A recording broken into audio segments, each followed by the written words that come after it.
যে তোমায় ছাড়ে ছাড়ুক, আমরা তোমায় ছাড়ব না।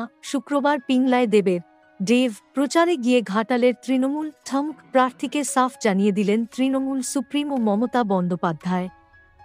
এদিনের মঞ্চ থেকে বিজেপিকে চাকরি খেকো বলে তোপ দাগেন মুখ্যমন্ত্রী মমতা বন্দ্যোপাধ্যায়। তুললেন 100 দিনের টাকা কেন বন্ধ তা নিয়েও।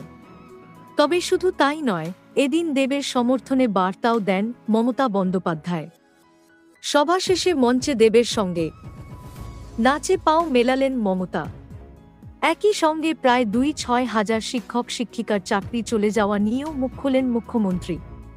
তিনি বলেন, গ্রামে গঞ্জে মানুষ খেকো বাঘের কথা শোনা যায়, কিন্তু চাকরি খেকো বিজেপি দেখেছেন।